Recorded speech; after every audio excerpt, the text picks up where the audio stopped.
the MAC-100FT-E. I'm going to show this being connected onto a wall-mounted unit. Let's go through the unboxing process and show you what you get in the box. So there's your clamping plate, there's the actual plasma quad itself, and a set of 5 screws.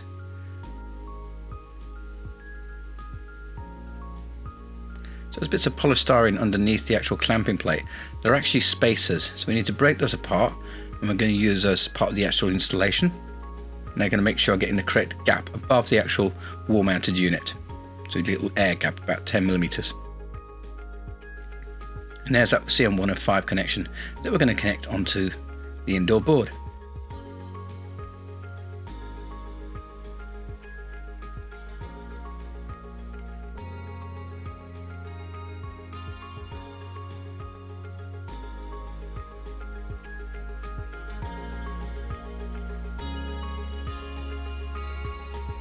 Take the actual unit apart, take the front top covers off there, and what we're going to do here, we're going to connect the power for the actual unit. So that's something you're going to have to source yourself, because it depends on where you want to take the power from. We could take it from a separate connection, or we could actually run power leads from the actual indoor unit itself, which we're going to do in this example. The only other time you may need to get into this board would be if you've got another piece of equipment that's using the CM105 connection currently on the indoor board. So there's another CM105 connection on this board here. So for example, if you're using Mail Cloud onto a CM105 connection on the indoor board, we're going to take the connection off there and we're going to reconnect it into here. So you've got a secondary CM105 connection on this. So once the power connection is in place, you're live and neutral. And put the covers back on.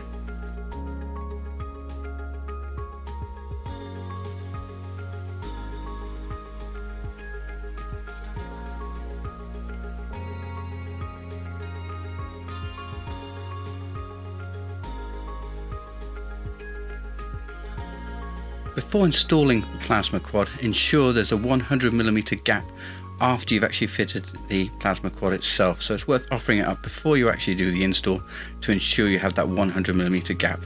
This is for correct airflow. And now we need to take the wall-mounted unit apart. So obviously having the actual installation manual to hand, service manual, we're going to take it apart as per the manual. We're doing this to allow me to get to the actual power connections. So the unit's isolated obviously before we're doing any of this work. And there we're using that spacer. And we're marking on where the actual holding positions are. And then screwing that clamp in place. This is going to give me something to actually hook the actual plasma quad onto.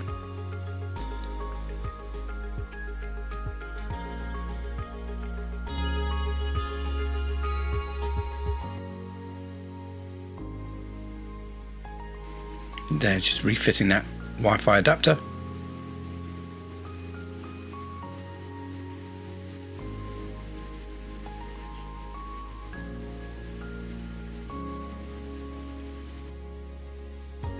There's CM105 being put into place. You can't put it in the wrong place, it's got color coded and it's shaped so it fits into that connection.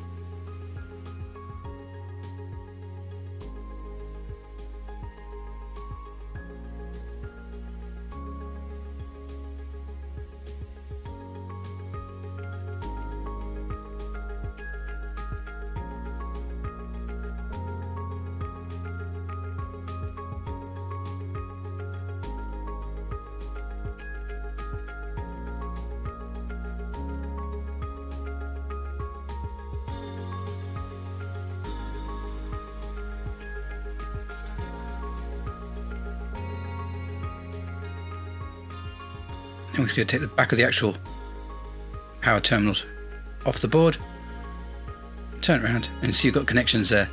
You can actually use directly onto there, or you could just as easily screw on the front depending on how you've actually made your power cable.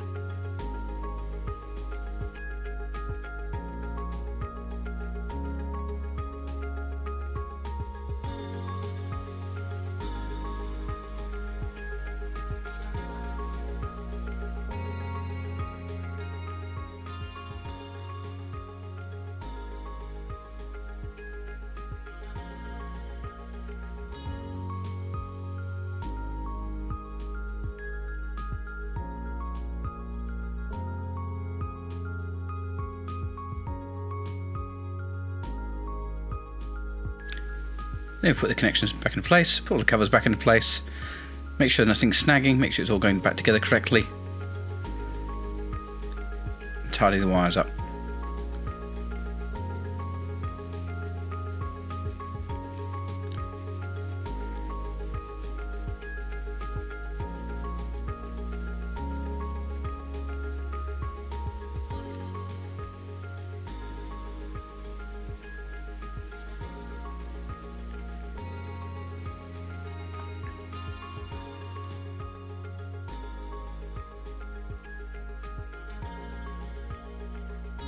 And that's the installation completed.